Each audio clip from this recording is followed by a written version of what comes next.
Bismillahirrahmanirrahim. Assalamualaikum warahmatullahi wabarakatuh. Waalaikumsalam warahmatullahi wabarakatuh. Para pemirsa dan sahabat beriman dimanapun berada, alhamdulillah kita jumpa lagi di Ustadz Danu Official Channel bersama saya Tung.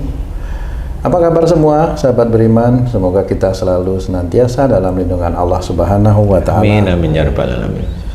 Kali ini kita akan ngaji lagi dan minta pencerahan dari guru kita Pak Ustadz Danu. Assalamualaikum Pak Ustadz. Waalaikumsalam warahmatullahi wabarakatuh. Dan juga saya sudah bersama dengan sahabat saya Bang J. Assalamualaikum Bang J. Waalaikumsalam Pak Tung. Alhamdulillah, kali ini kita akan ngaji lagi sahabat beriman dan Pak Ustadz. Begini Pak Ustadz, saya beberapa waktu yang lalu ada teman yang bercerita kepada saya, bukan hanya kepada saya tapi banyak juga teman di sana. Teman ini bercerita dia itu merasa ketakutan Pak Ustadz, seolah-olah ada yang selalu mengikuti beliau ini, teman saya ini. Dia bingung kira-kira apa itu. Kadang-kadang membuat apa namanya Bulu kuduk. bukan bulu kuduk, ini punggung belakangnya itu berat dan panas itu, seperti itu Pak Ustadz, panas. Dia bercerita sama teman-teman. Ada salah satu teman juga yang mengatakan, wah itu kayaknya kamu dijagain sama leluhur gitu. Dijagain sama leluhur. Temen itu juga bilang, ini kebetulan temen ini agak apa namanya itu kayak spiritual gitulah Pak Ustadz ya. Tapi kok leluhurmu itu gak punya kepala? Oh, dia bisa lihat. Ya kali ya dia, kali ya. Itu enggak tahu. Ini hanya cerita temen ya.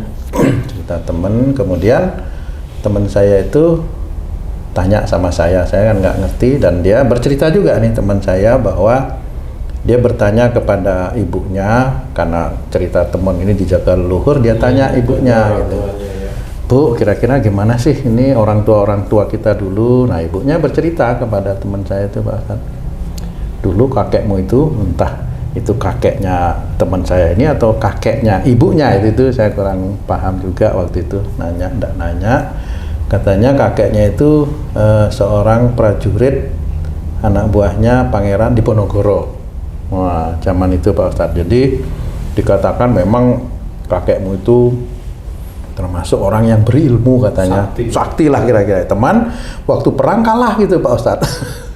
Nah lucunya, kalah itu kepalanya ditebas itu oleh Belanda, tapi mayat badannya itu dibawa pulang lagi oleh kuda tunggangannya si kakeknya itu Pak Ustadz.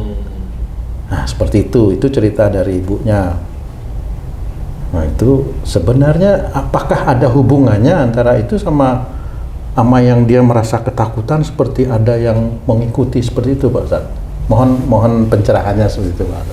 Iya, bismillahirrahmanirrahim. Assalamualaikum warahmatullahi wabarakatuh. Waalaikumsalam. Amin ya rabbal alamin. Alhamdulillah.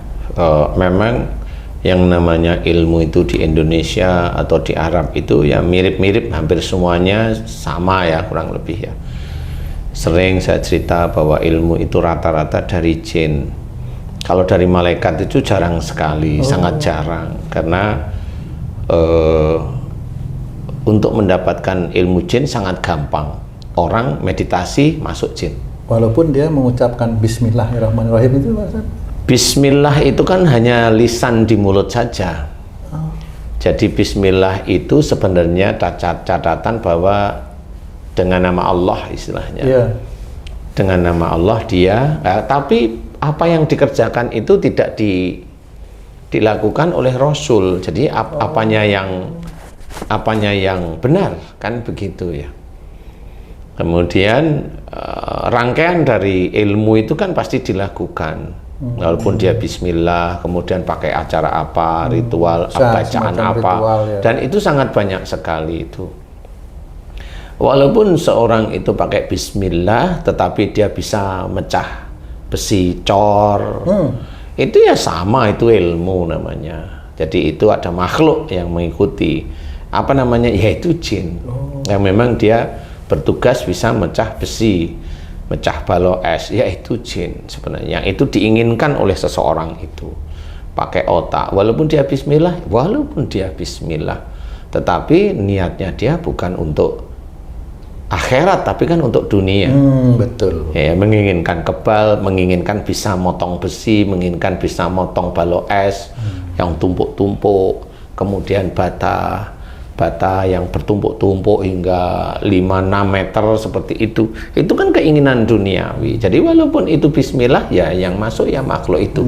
Nah, di batas kewajaran ya. Ya itu batas kewajaran. Apa yang bisa menjadikan itu pecah? Apa coba? Benar. Manusia nggak mungkin. Manusia nggak mungkin. Nah itulah yang namanya ada makhluk yang mengikuti, membantu dia untuk melakukan aktivitas yang dia inginkan, seperti itu. Nah yang ini sama, di mana-mana itu sama. Jadi rata-rata itulah yang namanya ilmu. Nah ilmu ini bisa aja itu adalah jin, atau orang-orang di Indonesia berkata itu khotam. Itu ya jin sebenarnya.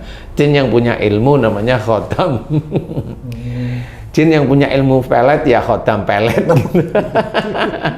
Ya sama seperti itu. Untuk kebal ya khotam untuk kebal. Ya seperti itulah yang seperti sehari-hari kita dengarkan. Nah bagi orang muslim itu dilarang, karena itu meminta sesuatu bukan kepada Allah Ta'ala. Dan Allah juga tidak akan memberikan kalau dia itu kebal. Kalau dia kebal, pasti ada makhluknya. Pasti rata-rata ada makhluk yang mengikutinya. Sama seperti orang nyantet orang lain. Kenapa itu bisa nyantet? Ya karena ada makhluk yang memang bisa disuruh. Jadi prosesnya dalam berpikir real itu seperti itu. Ada yang bisa disuruh. Nah, disinilah bedanya makhluk antara jin itu yang biasa dipergunakan sehari-hari di manusia untuk pengasihan itu ya jin, untuk menjadi warungnya laris, tokonya laris yaitu ya jin. Yang tumbal juga sama, itu jin juga. Nah, ini beda dengan seseorang yang memang itu diberikan malaikat oleh Allah Ta'ala. Nah, kalau malaikat itu siapa? Ya para nabi dan para rasul. Kalau manusia biasa tidak bisa, tidak mungkin. Kalaupun mungkin hanya orang pilihan di hadapan Allah, dan kita itu jarang paham. Orang pilihan di hadapan Allah Ta'ala. Nah, orang pilihan itu yang bagaimana? Ya mirip seperti Rasul. Ya istilahnya melakukan ibadah itu tertib, kemudian melakukan akhlaknya itu tertib, dimiripkan seperti akhlak Rasul. Jadi tidak hanya cuma kalau kita itu cinta Rasul, tidak hanya cuma membaca sholawat saja, tapi betul-betul apa yang dikerjakan Rasul itu kita kerjakan. Tidak hanya cuma masalah ibadah dengan sunnahnya, enggak, akhlak sehari-hari, berbicara yang baik, berpikir yang baik, hormat kepada orang tua, hormat dengan teman-teman, semuanya dihormati. Nah, dari situlah insya Allah Allah bisa memberikan pada orang tersebut itu malaikat. Tetapi orang yang seperti itu dia tidak akan gembar-gembor. Dia tidak akan gembar-gembor bahwa ilmunya itu beda dengan yang lain-lain. Kalau orang itu gembar-gembor, itu enggak, bukan. Orang yang masih muncul ujub, riak dan sombong itu jelas bukan. Ilmunya pasti jin. Kayak umpamanya tadi ada seseorang umpamanya ibunya cerita, dia belum lahir, ibunya sudah dengar cerita dari kakeknya atau buyutnya itu yang memang waktu meninggal itu ada di atas punggung kuda, dibawa pulang lah dengan kepalanya tidak ada, tidak ditemukan. Nah, kalau si temenmu tadi itu ada yang di belakangnya itu ada sosok yang tidak punya kepala, itulah yang saya sering cerita, itulah ilmu dari mbahnya atau buyutnya yang masuk ke dia. Nah, ilmu itu mengikuti terakhir si yang diikuti. Kalau yang diikuti itu kepenggal kepalanya, ya ilmu itu akan sepertinya kepenggal kepalanya. Jadi menyerupai asli orang yang diikuti awal itu, ya. Iya, makanya kalau ada orang meninggal, kemudian ada yang meninggal itu muncul pada cucunya, pada anaknya, kemudian minta kirimin aku bacain surat ini. Nah, itu bukan roh. Bukan. Itu bukan memang roh gentayangan bukan roh gentayangan, bukan. Itu jin. Nah, jin ini macam-macam. Bisa jin itu dari ilmunya yang meninggal, atau jin yang mengada-ada sebagai orang yang meninggal agar orang itu mau mengikuti keinginan jin itu. Sebenarnya seperti itu. Insya Allah. Jadi untuk menipu manusia-manusia itu ya begitu caranya. Nanti kalau dia sudah ikutin, si orang ini mengikutin petuahnya si jin itu, jin itu masuk ke orang itu.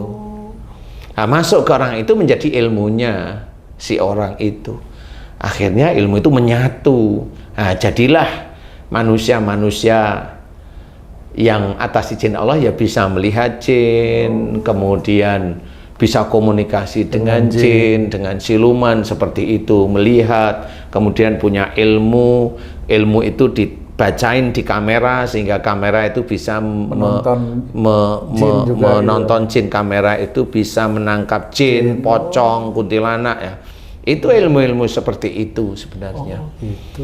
Jadi itu ilmu jin atau ilmu khodam yang sebenarnya ada. Nah, rata-rata memang seperti itu. Apakah jin yang turun itu Pak Ustadz ya, yang katanya ilmu turunan itu memang jin yang pertama kali nempel di kakeknya itu? Jadi satu jin itu yang turun terus gitu, apa jin-jin lain? Nah, saya nggak tahu, tapi itu intinya secara global itu ilmunya kakeknya, mau ilmu yang turunan keberapa, wallahu alam ya. Tapi yang saya tahu seperti itu. Makanya kita harus hati-hati, jangan sampai kita itu tertipu dengan jin yang seperti itu. Tolong bacain dong saya surat ini 7 hari berturut-turut 40 hari. Itu keinginan jin. Itu keinginan jin. Bacain saya setiap kali ini, bacain saya surat itu. Nah, itu jin itu makannya surat itu. Makannya dia surat itu, karena surat itu dibaca bukan karena Allah, karena jin itu. Seperti itu. Jadi orang nggak taunya sama seperti mamanya seseorang bilang aku sayang sama kamu dek, sama istrinya. Itu kan di depan istrinya, kalau di luar kan nggak. Nah, itulah niat itu seperti itu. Niat itu hanya di bibir. Tapi pada saat benar-benar dia bismillah karena Allah, itu jangan lakukan kecuali ada tuntunan dari Rasul Muhammad Sallallahu Alaihi Wasallam. Baru itu bismillah itu dapat, kemudian jalankan. Sama kalau mamanya seseorang, mamanya kayak kamu bilang sayang sama istrimu, di luar bisa aja kamu itu nggak sayang sama istri. Nah, itu niatnya bukan sayang sama istri, nggak tepat. Nah, itu maksud saya. Jadi itulah yang harus kita ketahui, bahwa pada saat seseorang dibaca bismillah itu betul-betul karena Allah dan ada ilmunya dari Rasul. Kalau nggak ada ilmunya jangan kerjain, karena nanti yang masuk jin. Jin itu pinter sekali. Ada umpamanya seorang dia membaca amalan di mana di situ dicerita dalam Quran itu diambil di mana Nabi Ibrahim itu yang dibakar tidak mempan. Itu kalau dibaca terus-menerus, dipuasain, orang yang membaca terus dibaca karena dia ingin agar kalau dibakar itu tidak mempan, ya bisa dia dibakar tidak mempan nanti. Apakah itu dari Allah walaupun itu dari ayat Quran? Bukan.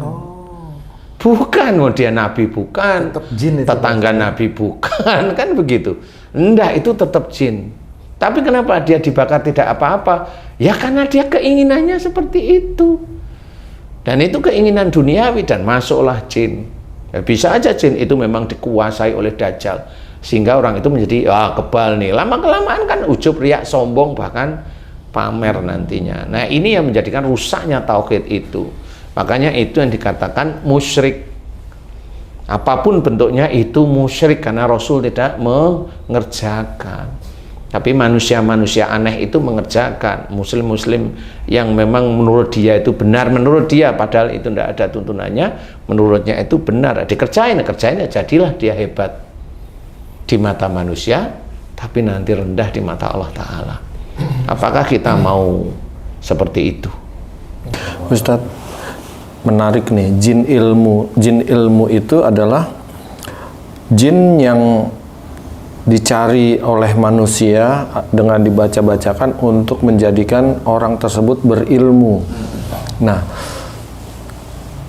orang tersebut itu dengan sengaja membaca-bacakan itu supaya jin itu masuk, walaupun dia membaca itu ayat-ayat Al-Quran, ya. Nah, jin ilmu ini apakah sama dengan semacam kayak jin dari siluman-siluman atau bentuknya seperti orang itu tersebut? Enggak, setahu saya pahami, Jadi jin ilmu pertama kali masuk itu ya dia punya keinginan awalnya. Dia punya keinginan duniawi. Kan sebenarnya kalau dia baca, umpamanya seseorang muslim baca Quran itu apa yang dibaca? Sebenarnya niatnya harus lillahi ta'ala. Iya. Inna sholati wa nusuki wa mahyaya wa mamati lillahi rabbil alamin. Itu sudah jelas sekali, sesungguhnya sholatku, ibadahku, hidup dan matiku hanya untuk Allah Rabbul Alamin. Berarti ini akhirat. Jadi sholat kita untuk akhirat, untuk mengejar surga. Ibadah-ibadah kita untuk akhirat. Hidup kita di dunia pun untuk akhirat. Hidup kita di dunia itu untuk akhirat. Kayak umpamanya kita dakwah melalui ini nih, YouTube nih. Ini harus kita niatkan karena Allah, agar orang itu faham dan tidak melakukan yang dilarang oleh Allah Ta'ala. Kembali ke jalan Allah Ta'ala, jangan melakukan kemusyrikan. Itu niatnya akhirat. Ada orang yang YouTube kelihatannya akhirat tapi enggak. Dia umpamanya nyumbang 10 juta, dimasukin YouTube-nya, disukai oleh orang, tapi dia inginkan bahwa YouTube ini nanti subscribernya banyak, yang nonton banyak. Itu dunia. Dia mengerjakan sedekahnya itu akhirat tapi untuk dunia. Bismillahnya dia itu untuk dunia, bukan bismillahnya betul-betul karena Allah Ta'ala. Bukan, ya itu yang dikatakan selingkuh itu seperti itu. Jadi orang itu masih belum memahami mana yang akhirat. Nah, pada saat seseorang itu membaca Quran hanya untuk dunia, ingin sakti, ya dia tidak boleh, dia keluar dari syariat ini. Wong Allah yang nyuruh bahwa sholat, ibadah, hidup dan mati kita itu harus lillahi ta'ala. Tetapi dia keluar. Saya sholat, ibadah kita hanya untuk kebal saya, jagoan saya dan sebagainya. Itu kan dunia dan keluar dari syariat. Sudah keluar dari satu ayat ini aja itu sudah keluar. Nah, kalau udah keluar, jin itu faham, masuklah jin kebal atau jin pelet atau jin yang tahan api atau jin yang tahan tembak dan sebagainya, atau jin yang untuk macam-macam. Itu jin itu yang dia inginkan pada waktu itu. Jin yang untuk bisa mencah besi cor, dragon dan sebagainya mecah, itu yang dia inginkan di situ apa? Ya itu. Nah, itu jin itu masuk. Nah, semakin lama semakin masuk, menyatu dengan hatinya, dan orang itu meyakini bahwa kekuatan dia itu hanya dia. Sudah, jin yang dulunya siluman ular, siluman beruang atau siluman kerbau atau apa saya tidak tahu, itu mulai wajahnya wajah dia. Itu yang namanya jin itu sudah menyatu dengan dia, wajahnya wajah dia, itulah Tuhannya. Jadi karena itulah jin itu jadi penolongnya. Ya, jadi penolongnya. Apakah jin itu jin muslim atau jin muslim? Tidak ada jin muslim yang mau digunain untuk seperti itu. Tidak ada jin muslim yang mau. Sama seperti istilahnya pendakwah muslim yang dia hanya mau kalau dikasih bizarohnya banyak, kalau enggak mau. Nah, itu sudah itu ya sama seperti silumin tadi. Karena kalau memang yang dicari itu berarti dia dakwah itu untuk dunia bukan akhirat. Yaitu dia langsung menghabiskan amal solehnya kalau seperti itu. Ustaz, kalau orang yang punya ilmu kebal, apakah dia merasa, oh saya udah ada nih ilmunya nih, udah yakin nih? Dia merasakan nggak sih, Ustaz? Ya merasakan kalau dia nyoba juga bisa. Sebelum digini kan dia harus merasakan dulu, kira-kira udah ada belum nih, kalau nggak gini kan nah, saya nggak tahu itu, tapi dia nyoba bisa kan gitu, mau bilang apa? Nyoba dulu baru merasakan ada berarti ya. Iya, jadi kebal itu harus dia diginiin seperti itu, nah itu baru. Tapi kalau memang dia punya, ya memang punya. Karena apa? Ya itulah cara tata krama jin dan setan untuk membujuk manusia ada di jalannya, ya tata kramanya begitu. Dan itu orang suka kalau sudah kebal itu kan suka. Jadi sombong ya. Jadi sombong, sama orang siapapun berani. Kan begitu. Kalau ada orang yang melihat seseorang itu, lihat kok saya lihat kamu tadi sholat di situ. Itu ya jin juga yang. Ya jin. Tapi bisa sholat juga ya Pak. Jadi inilah yang lebih bahaya. Jadi kayak umpamanya begini nih. Kamu di sini nih duduk nih. Ya. Ya duduk sini ngobrol sama saya. Siap. Kemudian Haji J ini ke ruanganmu nih. Ke ruanganmu nih, ke ruanganmu. Iya. Tiba-tiba di ruanganmu itu kamu kan Haji J kan tahu kita di sini Iya. nih. Kemudian Haji J ke ruanganmu, di ruanganmu itu kayak kamu Iya. pakai pakaian begini sholat. Sisi. Nah, Ini lebih bahaya ilmu yang seperti itu. Karena kalau ada ilmu yang dia memperlihatkan dirinya lagi sholat, ini ilmu ini bahaya. bahayanya gimana? Bahayanya bisa merusak akidah seseorang. Gimana coba? Ayo kita pikirkan baik-baik, tenang. Kalau kamu di sini, kemudian Haji J di sana, kemudian satu Haji J ke sini, Pak Tung, kok tadi aku lihat Pak Tung sholat di ruangannya, mamanya. Yang ada itu seneng atau astagfirullahaladzim? Seneng pas. Bangga. Pak. Bangga itulah yang disukai ilmunya kamu. Dan ilmu itu yang di sana yang tadi sholat itu udah Ketawa deh. gitu. Waduh. Nah, dari sini Haji J cerita ke siapa-siapa. Itu Pak Tung ilmunya hebat, ilmunya ini akhirnya wah, kepalamu besarnya malah melebihi Jakarta.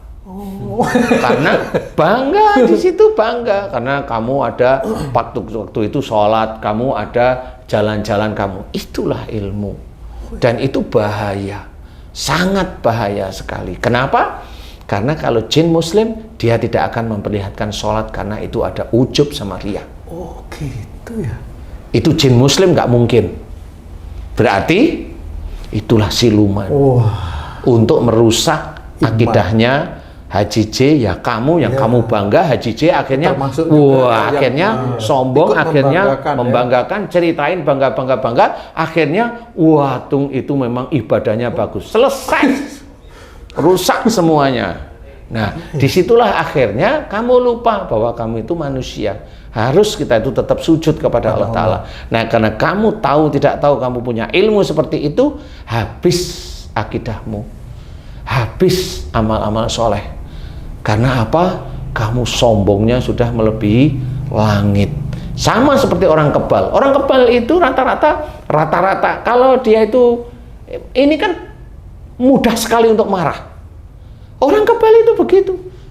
Mau rambutnya hitam kek, mau rambutnya yang kuning-kuning panjang segini kek, sombong rata-rata. Nggak mau dia diginiin, nggak mau dia dikritik, nggak mau. Dia maunya menang sekali. Nah, itu sama. Sombong itu. Kesombongan inilah yang disukai oleh Dajjal. Astagfirullah. Nah, itulah sebenarnya. Jangan kalau kita sebagai seorang muslim, jangan. Walaupun yang dibaca yo ayat-ayat Quran. Al-Quran itu petunjuk yang harus kita kerjakan untuk kehidupan kita sehari-hari. Turunnya Quran itu ya ada asbabnya, asbabun nuzulnya itu ada. Sehingga pada saat Rasul itu mengalami hal seperti ini, turunlah ayat ini. Rasul mengalami hal ini, turunlah ayat seperti itu kan ada. Petunjuk. Makanya itu petunjuk, bukan alat untuk biar sakti, biar untuk ngusir jin. Enggak, kalau memang doa ada, bolehlah kalau itu doa. Silahkan ya, karena doa itu kan mohonnya langsung kepada Allah. Selama doa itu kepada Allah, saya akan hormat. Selama doa itu kepada Allah, ya Allah, ya Tuhan kami, saya akan diam mendengarkan. Karena yang dibicarakan dia bisa aja itu benar. Jadi kita tidak boleh mengejek, tidak boleh sebagai seorang muslim. Walaupun dia berdoa, ya Allah dengan bahasa Taiwan kek, dia ya Allah pakai bahasa Afrika kek, kita tetap dengarkan. Karena dia berdoa kepada Allah, kan seperti itu. Nah, kita harus hati-hati, jangan sampai ketipu dengan para siluman-silumin itu yang akhirnya bisa merusak akidah kita. Ya, itu kebanggaan akhirnya orang semua banyak tertipu. Ya sudah, makanya memang benar bahwa masuk surga itu sedikit dari orang-orang muslim. Harus hati-hati. Wallahu a'lam. Baik Pak Ustadz, terima kasih banyak nih penjelasannya mengenai jin. Waduh, ternyata kita harus hati-hati juga nih Bang J. Benar. Yang jelas niatnya harus dikuatkan karena Allah. Benar. Lillahi ta'ala. Terima kasih banyak Pak Ustadz atas pencerahannya kali ini. Terima kasih Bang J. Sahabat beriman dimanapun berada, demikianlah tadi pencerahan yang disampaikan oleh guru kita bersama Pak Ustadz Danu. Mudah-mudahan ini bisa meningkatkan keimanan dan ketakwaan kita kepada Allah Subhanahu wa taala. Amin. Terima kasih atas perhatiannya. Jika ada perkataan kami yang kurang berkenan, kami mohon maaf. Wassalamualaikum warahmatullahi wabarakatuh. Waalaikumsalam warahmatullahi wabarakatuh.